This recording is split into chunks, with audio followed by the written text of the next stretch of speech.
नमस्कार। सप्तकोशी एफएम को नियमित प्रस्तुति उहिलेका कुराको एउटा फरक श्रृङ्खला सहित म सुबित गुरागाई उपस्थित भएको छु।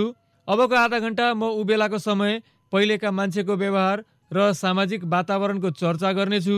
उहिलेका कुरा तपाईँ सप्तकोशी एफएम 90 मेगाहर्ज तथा skonline.com.np मा प्रत्येक हप्ता सोमबार साँझ 6:30 बजे सुन्दै आउनु भएको छ। अग्रज पुस्ताका अनुभवहरू सुन्ने सुनाउने सिलसिलामा आज म 68 वर्षीय आख्यानकार गगन सिंह थापासँग दोस्रो विशेष बसाइमा रहेर अन्तरङ्ग कुराकानी गरिरहेको छु। उहाँको जीवनका विविध अनुभवहरूबारे केही जिज्ञासाहरू राख्नुभन्दा पहिले म उहाँलाई आजको यो विशेष बसाइमा स्वागत गर्छु। बा नमस्कार। नमस्कार। आरामै हुनुहुन्छ? आरामै छु हजुर, आरामै। योभन्दा अघिको बसाइमा तपाईँले आफ्नो बालककालका बारेमा हामीलाई बताउनु भयो होइन? त्योसँगै तपाईँले जीवन निर्वाहका क्रममा गर्नुभएका सङ्घर्षका कुराहरू पनि सुनाउनु भयो। पछिल्लो समय तपाईँ आख्यानकार भएर देखा पर्नु भए पनि तपाईँले आफ्नो जीवनका धेरै वर्ष राजनीतिक कालखण्डका लागि बिताउनु भयो। आजको कुराकानीको आरम्भ तपाईँको राजनीतिक जीवनको प्रसङ्गबाट सुरु गरौँ। नेपाली काङ्ग्रेसको राजनीतिमा तपाईँको रुचि चाहिँ कसरी बस्यो? म पहाडतिरबाट तराईतिर झर्दा एउटा पातापाड भन्ने बजार थियो। त्यो बजारमा प्रवासी नेपाली जो पहिले निकाला भएका रमेशचन्द्र जोशी, केशर सिंह कडायत यिनीहरू त्यो पातापाड बजारमा बस्थे। गाउँघरको लागू भइसकेपछि कति सालको कुरा? यो 29-30 सालको कुरा हो। 29-30 साल हजुर। उहाँहरू त्यो बजारमा हुनुहुन्थ्यो। अनेक किसिमका लान्छना पनि उहाँहरूलाई लगाइराख्थे पञ्चहरूले। गाउँ फर्के अवस्थामा उहाँलाई फर्कन समय दिएको थियो, नेपाल पस्न अनुमति दिएको थियो। उहाँ चाहिँ रमेशचन्द्र जोशी एकदम विद्वान थिए, एकजना विद्वान थिए, डाक्टर थिए। उहाँहरूकै सम्पर्कमा आएपछि अब चिनजान भयो। त्यसपछि त्यही 29-31 सालको हाराहारीमा लखिमपुर जिल्लाको पलिया भन्ने ठाउँमा गिरिजा बाबु त्यो टाइममा माने सीमावर्ती क्षेत्रमा आफ्ना कार्यक्रमहरू लिएर आउनु भएको थियो। यस्तै सीमावर्ती ठाउँमा लिएर आउनुहुन्थ्यो, त्यहाँ लिएर आउनु भएको थियो। नेपालकै बाटोबाट कि भारतको बाटोबाट नेपालमा आउनु उहाँलाई अनुमति थिएन। अनेक किसिमका लान्छनाहरू प्रतिबन्धित नेपाली काङ्ग्रेस। त्यसपछि उहाँकै सम्पर्कद्वारा मलाई पनि लजाउँ न त त्यहाँ सम्मेलनमा भाग लिन भनेपछि त्यहाँ गएर 3 दिनसम्म त्यो उसमा भाग लिएँ। तपाईँलाई गिरिजा प्रसाद कोइरालासँग कसले चिनाइदियो अथवा कसरी त्यो नजिक हुनुभयो भन्नु खोजेँ मैले? त्यो हजुर कोही मान्छे थियो होला बिचमा सूत्रधार? तिनै अब त्यो रमेशचन्द्र जोशी, केशर सिंह कडायत तपाईँका चाहिँ समकालीन मान्छे थिए? समकालीन। अलि मभन्दा केही पाका थिए।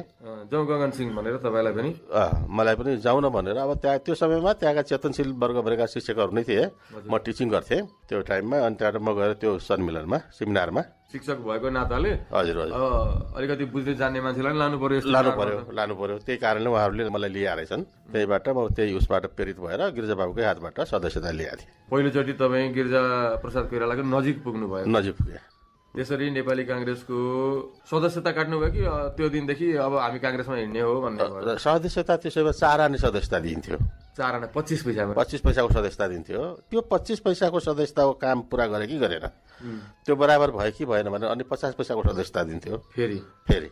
त्यो 25 पैसाको सदस्यताले चाहिँ के खालको सदस्यता? साधारण सदस्यता। त्यो भित्र प्रवेश नेपाली काङ्ग्रेसमा एक प्रकारले आबद्ध गल्याउँ बाँधियो गर्ने थियो। त्यो टिकट लिइसकेपछि त्यहाँ त अब कस्तो, अब पञ्चायतकालमा त एउटा डरको वातावरण हुने नि त काङ्ग्रेसमा लाग्यो। तरबारको धारमा हिँड्नै जस्तो थियो। त्यो समयमा मलाई एउटा रमाइलो अविस्मरणीय क्षण के छ भन्दा त्यो हाम्रो शिविरमा एउटा पुलिस असै पुगेको रहेछ, नेभी सङ्घको केटा भएर। त्यसले प्रशिक्षण दिने, मसँग बढी बोल्छ भनेर या कुरा गर्छ किन हो, मसँग बढी सम्पर्कमा आउने।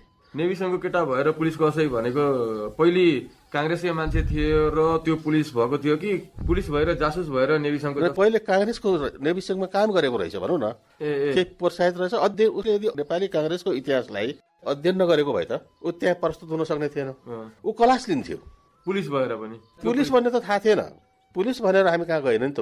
ऊ त नेभी सङ्घको केटा भएर गयो। नेभी सङ्घको केटा भएर गएर त्यो चाहिँ त्यहाँ क्लास पनि लिन्थ्यो, सम्झाउँथ्यो। पुलिस हो भन्ने थाहा त गिरिजा बाबुलाई पनि थिएन नि त, कसलाई थाहा थिएन? पुलिसबाट आएको यो मान्छे थाहा छैन। त्यो समयको ब्युरोक्रेसी त्यति तिखो थियो। पञ्चायतकालको त्यति तिखो थियो। के नाम थियो त्यो? त्यसको नाम अब त्यहाँ नाम त उसले चाहिँ नन्द प्रसाद भनेर भनेको थियो। अब नाम त आफ्नो दिएन नि त, उसले कसैको नाम दिएको थियो होला। अनि त्यहाँ गएर प्रशिक्षण दिने खालको मान्छे भएर गएर प्रशिक्षणमा भाग लियो उसले। तपाईँहरूको जानकारी कलेक्सन गर्यो। र फेरि आउने दिनमा अलग अलग बाटोबाट नदी तर्दाखेरि मुहुना नदी पर्छ, त्यो नदी तर्दाखेरि जो भन्सार छलेर अलग अलग भन्सारबाट जाने हामीलाई गिरिजाबाबुको निर्देशन थियो। म चौकुर्जी भन्सारबाट आउनु थियो, केही दस्तावेजहरू अथवा कुनै पत्र पत्रिकाहरू यसरी बोकेर ल्याएका थियौँ, पम्पलेटहरू। अनि त्यो मान्छे पारिपट्टि हामी वारिपट्टि चौकुर्जी भन्सारको पुलिस थानामा पो उभिया रहेछ त्यो मान्छे त। अनि मैले पारीबाट देखिहाल्नु नै पहिले पारीबाट हामीलाई त्यही भने सिकाएको थियो, आउने जाने बम्बईवालाहरू बम्बईबाट आउने मान्छेहरूलाई एक दुईटा पम्पलेट दिने, त्यहाँ खोजी नीति नभएपछि आफ्ना पम्पलेटहरू लिने, यदि त्यहाँ खोजी नीति भइहाल्यो भने गायब गरिदिने, पम्पलेटहरू गायब गरिदिने भन्ने थियो। म दुईटा पम्पलेट उसको हातमा दिएर, माने बम्बईवालाहरू लाउने तिनीहरूको हातमा दिएर पठाएँ। बम्बईबाट फर्केका कामदारहरू दिएपछि त्यहाँ तिनीहरूको खोजी नीति भयो, त्यो हेऱ्यो, त्यसले हेरेपछि उनलाई अब के केरकार गर्यो, अब छोडिदियो। पछि मैले थाहा पाएँ अब केरकार त मलाई पनि त गर्ने भयो, मेरो एउटा झोला राखेको थिएँ, पम्पलेटहरू थिए, पम्पलेटको मुठो थियो, अनि अब के गर्ने त्यहाँ त थाहा भइहाल्यो। अनि मैले बिच नाउमा पुगेपछि त्यो पम्पलेटको पोको झिकेर पानीमा हालिदिएँ, नदीमा हालिदिएँ, गयो अब बग्यो हालिदिएँ। अनि आइहाल त्यो पनि त्यसले हेरेको रहेछ। जब त्यहाँ गएँ, ए थापाजी सेमिनार सक्यो भन्छ ऊ। होइन तपाईँ के कुरा गर्दै हुनुहुन्छ, के सेमिनार म त बम्बईबाट आएको होइन, त्यति झुटा नबोल्नुहोस् न भन्छ ऊ। तपाईँ र म त साथै चिया खाउँ यहाँ भयो, मैले यो भने ऊ भने आदि इत्यादि सबै कुरा गर्यो। अनि मैले भने अब के गर्नुहुन्छ त, जासुस भन्ने त थाहा भयो नि त, सिआइडी भन्ने थाहा भयो, अब के गर्नुहुन्छ त भने। होइन तपाईँले जो ल्याउनु भएको थियो त्यो पानीमा हालिहाल्नु भयो, डुबाइहाल्नु भयो, अब के गर्नु, काम सकियो।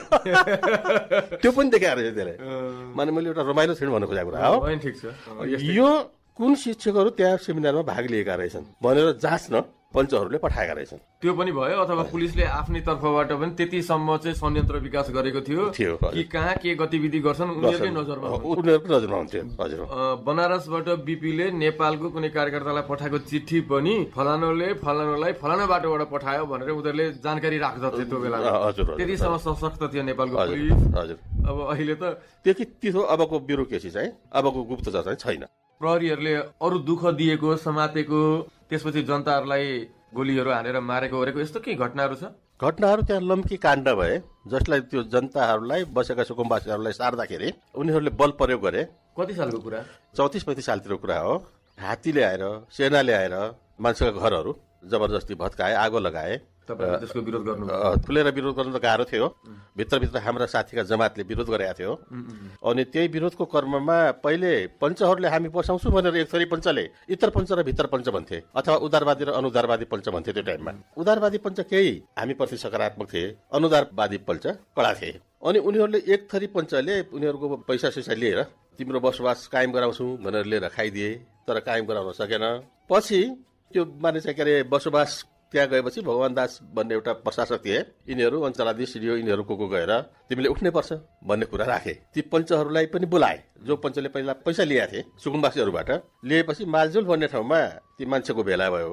भेला भएपछि अब सारा सुकुम्बासीहरू पनि जुटे। ती सुकुम्बासीहरूले हामीले रातारात पम्पलेट बाँडेका थियौँ, प्रचार गरेका थियौँ कि एकातिर तपाईँको स्वास्नीको फुली मुन्द्रा पनि लिएर जाने, बसोबास गराउँछु भनेर, अर्कोतर्फ अहिले लखेट्ने पनि, तिनै पञ्च लखेट्ने पनि, तिनै पञ्च तपाईँहरूको चाहिँ के अरे फुली मुन्द्रा लिने पनि, यो त उपयुक्त भएन भनेर उकासेका थियौँ। त्यो माघ 1 गतिको दिन थियो। त्यो मालचुल भन्ने ठाउँमा मान्छेहरू जम्मा भए। जम्मा भएपछि ती 11 जना पञ्चहरू जो थिए त्यो भेगका प्रधानमन्त्रीहरू, तिनीहरू ती प्रशासकहरू आएर ल तिमीले उठ्नुपर्छ, यो ठाउँ छोड्नै पर्छ भनेपछि अनि उनीहरू जागे। हामीले सङ्केत गरिदियौँ, तिनीहरूलाई बेसरी पिटे, मान्छे भागाभाग भयो। 11 जना प्रधानमन्त्रीलाई आफ्नो कब्जामा लिए। ती मान्छेले जनताले विद्रोह गरे, आफ्नो कब्जामा लिए। आफ्नो कब्जामा लिएपछि अरू त भागाभाग भयो, सुकुम्बासीहरू भरि सबै जुटेपछि कब्जामा लिए, तिनीलाई बेसरी पिटेर बाख्राको खोरमा थुने। यो काण्ड करिब 15-16 दिन जति चल्यो। त्यहाँ घुमाए तिनीहरूलाई, ती सुकुम्बासीहरूले। कैलाली प्रशासनले कब्जा गर्नै सकेन, त्यहाँ जान सकेन। अब हाम्रो भेसी प्लान के थियो, त्यो रमेशचन्द्र जोशी बढी भारतमा बसेका थिए लखिमपुर जिल्लातिर। ती सुकुम्बासीलाई लिएर बेलराया र तेकुनियाको बीचको एउटा आम्बगियामा शरणार्थी रूपमा राख्ने। अब शरणार्थीको रूपमा राखेपछि अन्तर्राष्ट्रिय जगतमा यो मुद्दा उठ्छ भन्ने हिसाबले त्यो चाँजो माँजो मिलाएको थियो। 16औं दिनपछि त्यहाँभित्र यो कुरा थाहा पाएछ यो कुरा थाहा पाएपछि ल होइन यिनीहरूलाई उठाउनु पर्छ भन्ने मान्छे यही पनि हो भनेर केशरसिंह कडायतलाई पनि उनीबाटै समात्न लगाइदियो। त्यहाँभित्र एउटा त्यस्तो पच्यो। तपाईतिर चाहिँ तिनीहरूको ध्यान छैन फेरि? छैन, हामीलाई चिनेको छैन। चिनेको छैन। हामी त भित्रभित्रै खेल गर्छ। शिक्षक थिएँ म त। भित्रभित्रै मान्छेलाई चाहिँ मोटिभेसन गर्ने, अब यसो भाषण शासन लेखिदिने, यस्तै यस्तै थियो। अनि त्यसपछि गएर पछि त्यो कुनैतिर लैजान खोज्दा त्यो हुललाई पञ्चहरूलाई त नाङ्गा बनाएको थिए, कसैलाई यहाँ टोकरी राखेका थिए, जुत्ता लगाएको थिए, जोखर जस्तै बनाएर घुमाइराखेका थिए 14-15 दिनसम्म विरूप पारेर घुमाइराखेका थिए। ती जनताहरू आक्रोशित थिए। अनि ल त्यो कुनैतिर लैजाने, त्यो जहाँ त्यो उहाँ भारतसँग कुरा मिलाएको थियो उसले, त्यहाँको माने प्रान्तीय सरकारसँग अथवा जिल्लासँग त्यो रमेशचन्द्र जोशीले कुरा मिलाएको थिए त्यहाँ राख्ने भनेर। अनि यो कुरा उनले चाल पाएपछि एकजना पञ्च त्यहाँभित्र पसेर होइन त्यो भारतमा अर्का देशमा किन लैजाने, आफूले काठमाडौँ लैजानुपर्छ भनेर घुमाइदियो। अनि ती मान्छेहरू यता मोड्ले। अनि यता ल्याएपछि यो खजुरा भन्ने ठाउँमा सैनिकको क्याम्प थियो, त्यो जङ्गलभित्र चारैतिर ती सैनिकहरूले घेरेर तिनलाई समात्यो, मुक्त गरे। अनि तिनलाई मुक्त गरे र उनलाई समाते फेरि उनलाई 8-10 जना मान्छेहरू क्रान्तिकारी समाते। एकजना शिक्षक थिए, त्यो मैले लेखिदिएको भाषण पढ्ने, हामी त आफ्नो किसिमले लेखिदिएको थियौँ नि त, आफ्नो भाषाको थिए नि, तिनलाई पनि समाते। त्यो चिठी पनि समात्यो उनीहरूले लेखिदिएको चाहिँ समाते। त्यहाँ पिटाइ खाए के गरेर दुनियाँदारी गर्थे, 10-11 जना समात्थे। पछि छोडे नि तिनलाई? पछि छोडे हजुर। तर उनले मेरो नाम कुनै हालतले भनेन, म टिचर थिएँ, खोल्न पाएन। चन्द्रसिंह घलेलाई पिटाइ खायो वनमन्त्रीले, त्यहाँ घाउ लगायो। अनि लक्ष्यबहादुर गुरुङले पिटाइ खायो, गोली चल्यो लम्कीमा। यसरी राजनीतिमा लाग्दाको त्यस्तो कुनै अविस्मरणीय क्षण सम्झिनु पर्यो भने के कुराको सम्झना हुन्छ? अविस्मरणीय क्षण भनेको 36 सालतिर जन्मसङ्ग्रहताका बिपी बाबु केन्द्रीय नेताहरू सब धनगढी गए। ठुलो भयो, पहिलो आमसभा थियो। अनि लोकेन्द्र बहादुर शाह भन्ने पार्टी सभापति थिए 17 सालदेखि, त्यहाँसम्म पनि थिए। उनले लिएर उहाँसँग चिन्जान गरायो बिपी बाबुसँग। उहाँले आफ्नो शिक्षकको थाई नोकरी छोडेर नोकरी छोड्न लगायो मलाई। एउटा चन्द्रसिंह भट्टराई भनेपछि मन्त्री भए, ऊर्जा राज्य मन्त्री। तिनी हाम्रो त्यो एउटा शिक्षकहरूको सङ्गठन थियो भित्रभित्र, उनीले छोडेर मैले म कहाँ अञ्चलाधीश र सिडिओ गएँ। तपाईँ या त नोकरी गर्न मिल्दैन या राजनीति गर्न मिल्दैन, दुईमध्ये एउटा गर्नुहोस् भनेपछि म तपाईँकै हो यो नोकरी भनेपछि छोडिदिएँ तपाईँलाई। म आफ्नो स्वस्फूर्त भावलाई है शिक्षक छोडिदिनु भयो, म छोड्न सक्दिनँ, म त राजनीति गर्छु भने। अनि चन्द्रसिंह भट्टराईलाई पनि निकाल्यो। त्यसपछि चाहिँ त्यो टाइममा उहाँ शिक्षकको पेसा छोडेर यतातिर आउनुभयो भनेर यसरी लोकेन्द्र बहादुर शाहले बिपी बाबुसँग चिन्जान गरायो। उहाँले घुम्दै बिहानी पख थियो, धेरै कुरा सोध्नुभयो। तपाईँले गल्ती गर्नुभयो भने बिपीले गल्ती किन भन्दा जति तपाईँ शिक्षक भएर काम गर्न सक्नुहुन्थ्यो, पार्टीको हित गर्न सक्नुहुन्थ्यो भित्रभित्रै, त्यति बाहिर रहेर सक्नुहुँदैन। तर ठिक छ, अब ऊ गरिहाल्नु भयो, अब राम्रोसँग काम गर्नुहोस् भन्ने किसिमका कुराहरू भयो। राम्रो हुन्थ्यो भनेर सम्झाउनु भयो। अर्जुन सिटोला भन्ने एकजना शिक्षक साथी थिए त्यो टाइममा, तिनीले फोटो पनि त्यति थिएन त्यो टाइममा, क्यामेराहरू उनीसँग क्यामेरा थियो। उनले त्यसै टाइममा चाहिँ त्यो क्यामेराले फोटो खिच्यो, हाम्रो बिपी बाबुसँग मेरो फोटो लिदिए। अनि पछि दिए तपाईँले त फोटो? अझै छ। यो कति सालको कुरा? 36 सालको जन्मसङ्ग्रहको ताकाको कुरा थियो। त्यसरी तपाईँ पार्टीमा आउनुभयो, जागिर छोड्नुभयो। हजुर। अब अलिकति तपाईँको साहित्यिक जीवनको चर्चा गरौँ। तपाईँले सबभन्दा सुरुमा लेखेको कुराको सन्दर्भ र विषयवस्तुको केही सम्झना छ? म अब साहित्यमा गाउँघरमा हामी विकट ठाउँ नै हो अछाम, त्यहीँ जन्मेका थिएँ। मेरो चाहिँ हजुरआमा हुनुहुन्थ्यो, उहाँ मलाई अलिक बढी माया गर्नुहुन्थ्यो, आफूसँग सुताउनुहुन्थ्यो। अनि पुराना कथा कहानी, जनश्रुति, किस्सा, भारत, माङ्गल, देउडे गीत, हाम्रो त्यहाँ प्रचलित देउडे गीतहरू छन्, यिनीहरू यस्तरी सुनाउनुहुन्थ्यो। म पनि उहाँको सक्ने सेवा, तमाखु समाखु भरिदिने, के गर्ने सेवा गर्थेँ। उहाँ सुनाउनुहुन्थ्यो, मन पर्थ्यो, म चाख दिएर सुन्थेँ। माथिबाट झर्दै आएका सर्दै आएका कुराहरू थिए, चाख लाग्दा पनि थिए, धेरै पुर्खादेखि तल झर्दै आएका उहिलेका कुरा थिए। उहिलेको जनजीवन कस्तो थियो, हाम्रो पुर्खाको जिउने जीवनशैली कस्तो थियो, त्यो चाहिँ तपाईँलाई मन पर्थ्यो। त्यही उसले चाहिँ पछि यहाँ तराईतिर झरिसकेपछि मैले एउटा म तराईतिर 29 सालतिर झरेँ। 29 साल? हजुर, 29 सालतिर त्यहाँ झरेर म तपाईँको साहित्यिक जीवनको सुरुवातको कुरा जान्न खोज्दै थिएँ। अब त्यो हजुरआमा त रहनु भएन, त्यो समय त रहेन, पहाड छोड्नु पर्यो। पहाड छोड्दाको पीडा हुन्छ नि त जन्मस्थानको, त्यसले घर खर्चायो। अनि मैले चाहिँ यो 16 सौगात भन्ने हामी 2 जना साथी मिलेर 8वटा कथा मेरो भाइ काकाको छोरा कर्णबहादुर थापा भन्ने 16 सौगात भनेर निकाल्यौँ। त्यो टाइममा यहाँ आउने बाटो हामीले खुला थिएन, टाढा पर्थ्यो, बनारस जान्थ्यौँ हामी। बनारसबाट छपाएर लिएपछि त्यो कुनैबाट अब सिकिर त लैजाउँ त भनेर अञ्चलाधीश कहाँ गएँ, धनगढी। उसले ल्याउन मिल्दैन भनिदियो। केही दिन यो चाहिँ अब किताब छापेको प्रसङ्गको कुरा सम्झिनु भयो बुवाले कि? हजुर। मैले सोध्न तपाईँलाई के खोज्दै थिएँ भने पहिलोपल्ट तपाईँले रचना गरेको अनि के प्रेरणाले तपाईँ यो साहित्यको रचनामा आउनुभयो, कसैले भन्यो अथवा कसैले देखेर कसरी चाहिँ तपाईँले त लेख्न थाल्नुभयो पहिलो लेखाइको कुरा? पहिलो जब अछाम छोड्दाको पीडा, आफ्ना साथीभाइ दौतरी सबै जन्मेको स्थान चाहिँ दाजुभाइलाई छोड्दाको पीडाले घचघच्याएको। के लेख्नुभयो त पहिले चाहिँ? पहिले त्यो 16 सौगातमा 16वटा कथा मध्येको, जस्तै हामी तल आएर आउँदाखेरि पहाडको हुन्छ माथिको ढिस्कोबाट एउटा मेरो सानो साली कराएकी थिए, भिनाजु आइजाया भनेर अछामी भाषामा, त्यसले घचघच्याएको थियो। त्यो कुराले चाहिँ तपाईँलाई यो चाहिँ लेख्नुपर्छ अब किनकि हामी त बसाइ सरेर आयो नि त, उसले फर्किजानु भन्ने एउटा त्यो बाल सन्देश उसको भावनामा आएको थियो, त्यसले बढी घचघच्याएको त्यो कुरा लेखौँ जस्तो लाग्यो। अनि फेरि सुरुवातमा तपाईँले कथा नै लेख्नुभयो? सुरुवातमा कथा नै लेख्यो। अहिले तपाईँ शब्दकोश एफएममा उहिलेका कुरा सुन्दै हुनुहुन्छ र म सुबित गुरागाई 68 वर्षीय आख्यानकार गगन सिंह थापासँग दोस्रो विशेष बसाइमा रहेर उहिलेको समयका अनुभवहरूबारे थाहा पाउने प्रयत्न गरिरहेको छु। कुराकानीको सिलसिलालाई म उबेला उहाँले गर्नुभएको थप अनुभवसँग जोड्न चाहन्छु। अब अझ अलिकति अगाडिको कुरा गरौँ, तपाईँको बुवाको पालाको। हजुर, तपाईँको बुवाको नाम? कीर्त सिंह थापा। उहाँसँग पनि यसो साहित्यिक चेतनाहरू थियो? चेतना त थियो, मान्छे भावुक हुनुहुन्थ्यो, रिसाउनु पनि हुन्थ्यो, तुरुन्तै सम्झाउनु पनि हुन्थ्यो, माया पनि गर्नुहुन्थ्यो। हजुर, उहाँ चाहिँ त्यो होडीका देउडा खेल्ने, होरी खेल्ने, हाम्रो त्यहाँ विशेष होली हुन्छ अछाममा, यस्ता गीतहरू गाउने, गीत नै साहित्य हो त्यहाँको। गीतबाट व्यक्त गर्नु गाउनुहुन्थ्यो, खेल्नुहुन्थ्यो। कस्तो गीतहरू गाउनुहुन्थ्यो? हाम्रा देउडा गीत चाहिँ अब यो ठाडी भाका भन्छ होइन, अनेक किसिमको भाका हुन्छ नि अछामी भाषाका। जस्तै सम्झनु त? जिउ कालको धन राजाको पिर्ती तेरो मेरो, सबैले जाने नै पर्ने रोप्न राजाको सेरो भन्ने चाहिँ अनिवार्य हुन्थ्यो। उनीका खेतहरू रोपिदिनु पर्ने राजाहरूको। अब उहाँको भनाइ के भन्दा जिउ कालको, जिउले काललाई लैजाने, मृत्युले लगिहाल्ने, जिउ कालको धन राजाको पिर्ती तेरो मेरो, धन माया मात्रै हाम्रो हो, धन राजाले लैजाने, जिउ कालले लैजाने, माया नै तिम्रो हाम्रो हो भन्ने किसिमका यस्ता भावनाहरू आफै स्वर रचना गर्दै भन्दै गर्नु। यी गीतहरू स्वतः आउने, तत्कालै जवाब दिने हो। त्यो देउडे खेलको हो, तत्कालै जवाब दिने हो। जस्तै दोहोरी गीत गाउँछ नि यतातिर, त्यस्तोमा चाहिँ उस्ताद हुनु त तपाईँ? हजुर हजुर, निकै गाउनुहुन्थ्यो। गाउनुहुन्थ्यो, त्यो प्रभाव तपाईँलाई परिरहेको थियो? परिरहेको थियो। त्यसपछि त साहित्यिक चेतना अलिअलि विकास भयो तपाईँलाई? हजुर र अनि लेख्न थाल्नुभयो? हजुर। फेरि मैले त्योभन्दा पहिला त्यही अछाममा 13 सालमा डोल भन्छ ठुलो बाढी आयो कैलाश खोलामा, कैलाश घाट छ हाम्रो त्यहाँ। हजुर।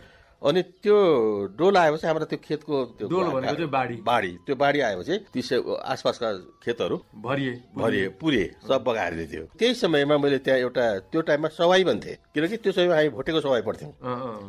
2013 साल असाढ 5 गते सोमबार 5 गढीभित्र भारी डोलो भयो, दुनियाँको हंस उडी पुडो गयो, शरीर मात्र रह्यो, रामा रोशन फुटिकन पटपैदान भएको, खला काट्ने खन्टे मुख्य, लिस्नु बगाई पुडो लियो, घर मात्रै रहेको। रामा रोशन भनेको हाम्रो त्यहाँको एउटा पर्यटकीय क्षेत्र छ। फुटेर त्यहाँका ठुला बन्डहरू छन्, ती ताल फुटेर नै त्यो डोल भएको थियो। त्यो बाढी आएको थियो। रामा रोशन तल पर्लै जस्तो भयो। त्यसलाई चाहिँ तपाईले लेख्नुभएको यो? मैले लेखेँ 13 सालमा। अब सानो अब लेख्न जान्ने, चिठी उचार्ने म कहाँ मान्छे आउँथे, चिठी लेखी माग्न म कहाँ मान्छे आउँथे, त्यति शिक्षाको थिएन। त्यो कारणले गर्दा त्यहीबाट चाहिँ मैले त्यो मेरो पहिलो रचना थियो, पछि लिखित रूपमा। अब मार्मिक कुरा त्यसपछि चाहिँ के अरे यो उसले गाउँ फर्क लागू भयो। गाउँ फर्कले त्यो बचत घरहरू बनायो, अनिवार्य बचत भन्ने लागू गर्यो। जस्तै 20 पाथी धान फलेको ठाउँमा 2 पाथी धान बचत राख्नै पर्ने, 4 पाथी कोदो फलेको ठाउँमा 4 माना कोदो अवश्य त्यहाँ बुझाउनै पर्ने, अनिवार्य बचत भन्ने लागू गरेका थियो पञ्चहरूले गाउँ फर्क भनेर। पछि कर त्यो गाउँ फर्कले अरू उपाय त थिएन, के लगाइदियो भन्दा धामीले पनि कर तिर्नु। धामी भनेको चाहिँ झाँक्री भन्छ नि, धामी झाँक्री हो, तिनलाई पनि कर लगायो। हँसिया बनाउने लुहारलाई पनि कर लगायो। घट्ट बनाएर त्यो भाग लिएर उ गर्नेलाई पनि कर लगायो। कति पैसा दिनुपर्ने? त्यो माने उसले तोकेको जति तोक्यो।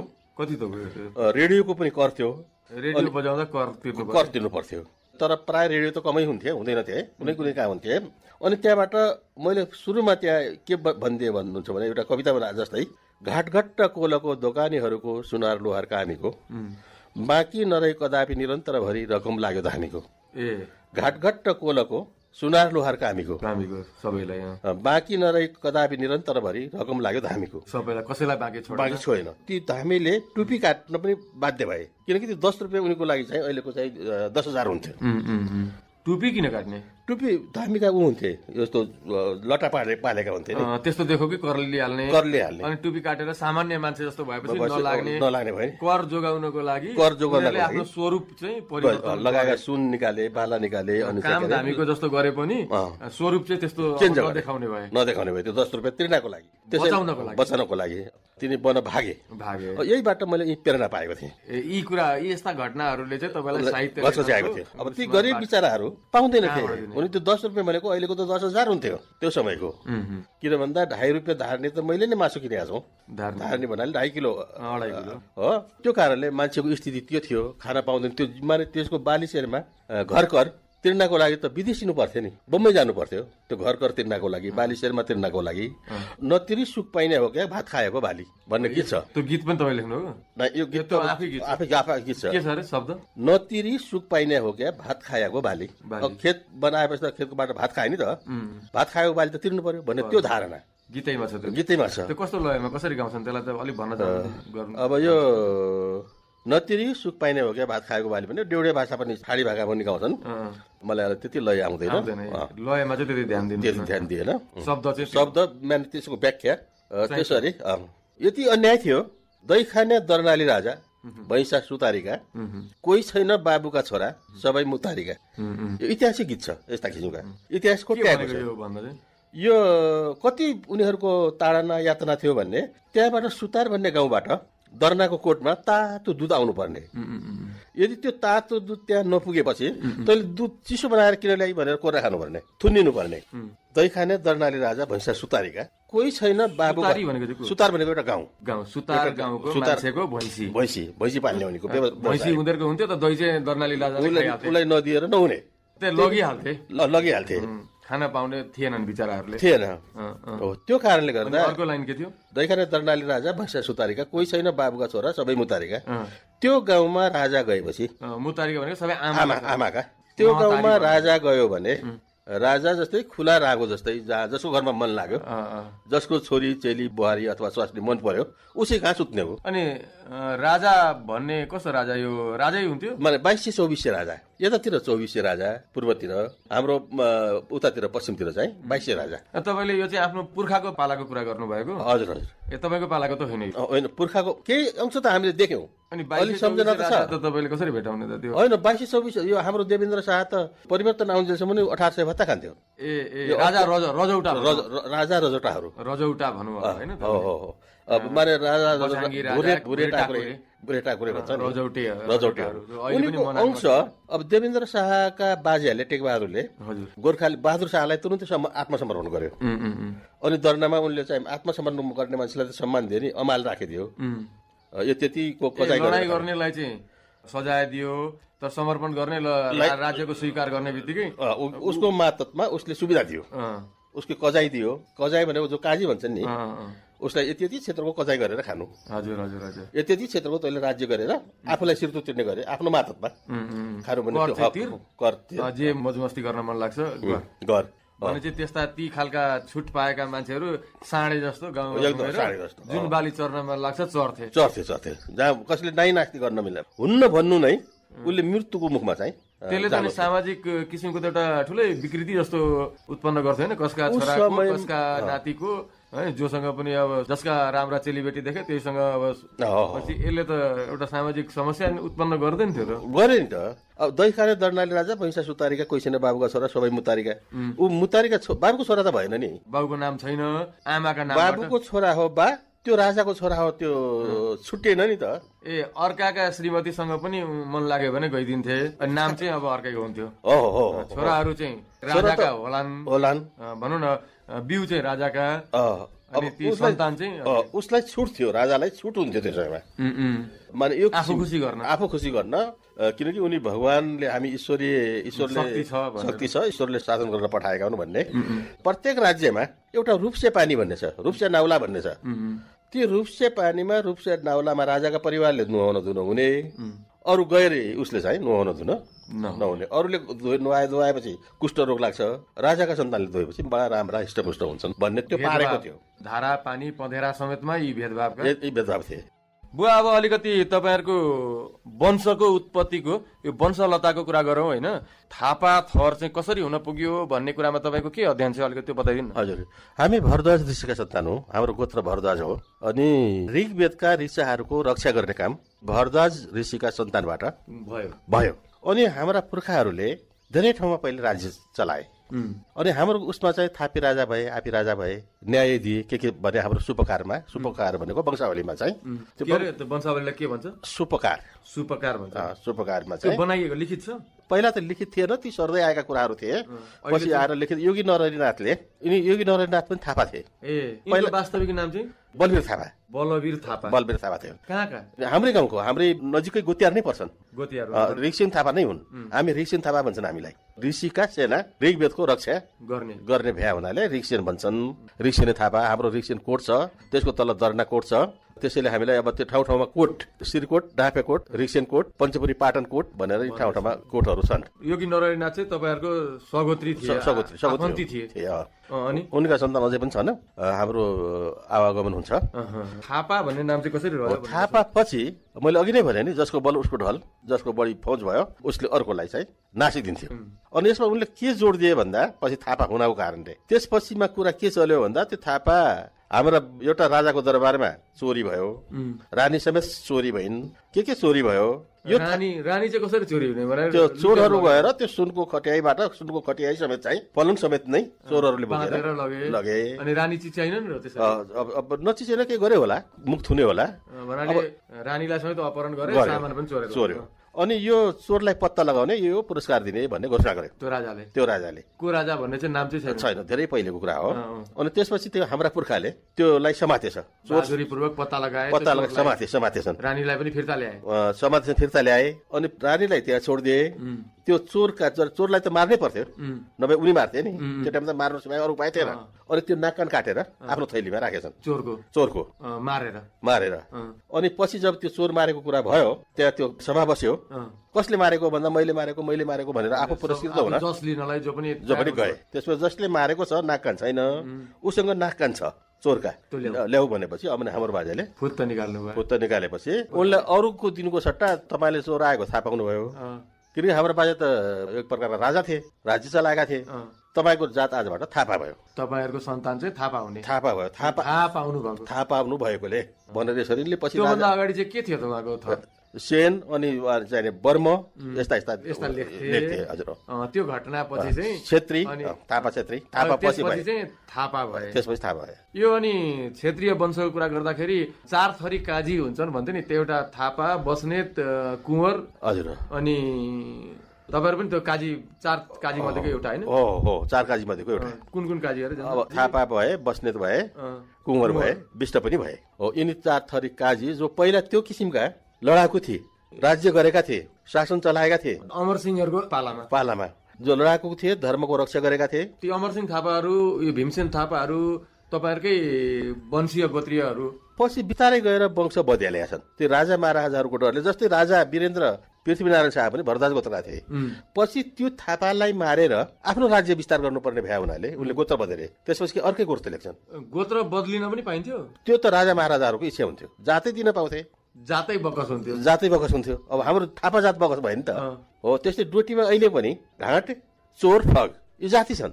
राजालाई दिएका चाहिँ चोर भन्ने जात छन्, ठग भन्ने जात छन्, ढाँट भन्ने जात छन्। ढाँट्ने लेख्छन्, त्यो लेख्छन्। हाम्रो योजना महासमिति सदस्य छन् डडेलधुराबाट, म नाम बिर्सेँ के चाहिँ, उनी ढाँटै लेख्छन्, अझै ढाँट लेख्छन्। तर तिनका सन्तानहरूलाई अहिले चाहिँ लाज लागेर अलि बदले, सबैले बदले नाम। कोही ठकुल्ला भए, ठग चाहिँ ठकुल्ला भनेर लेखे, ठगुन्ना लेखे, के यस्तै लेखे। परिवर्तन गरे, तर जात चाहिँ तोकेर दिने चलन थियो। त्यो चलन थियो। कुनै राजालाई सनक आयो, तपाईँले गल्ती गर्नुभयो त आजबाट चोर भइस्, तेरो सन्तानले यस्तो लेख भनेर यसरी थापा काजी भए। हस् त, उहिलेका कुरा सुनाउने सिलसिलालाई आज यतिमै बिट मार्ने अनुमति चाहन्छु। प्रविधि संयोजनका लागि मित्र लीला मौसम मगरलाई धन्यवाद। आज मैले 68 वर्षीय आख्यानकार गगन सिंह थापासँग दोस्रो विशेष बसाइमा रहेर अन्तरङ्ग कुराकानी गरेँ। आशा छ तपाईँलाई पनि यो प्रस्तुति मन पर्यो होला। सुझाव सल्लाह र प्रतिक्रियाका लागि मेरो मोबाइल नम्बर 98 420 23 205 मा सम्पर्क गर्न सक्नुहुनेछ। अर्को हप्ता उहिलेका कुराको फरक प्रसङ्ग सहित तपाईँसँग मेरो जम्का भेट हुने नै छ। आज आधा घण्टासम्म मलाई साथ दिँदै उहिलेका कुरा सुनिदिनु भयो, त्यसका लागि तपाईँप्रति हार्दिक कृतज्ञ हुँदै म सुबित गुराङ बिदा हुन्छु। सप्तकोशी FM सुन्दै गर्नुहोला। नमस्कार, फेरि भेटौँला।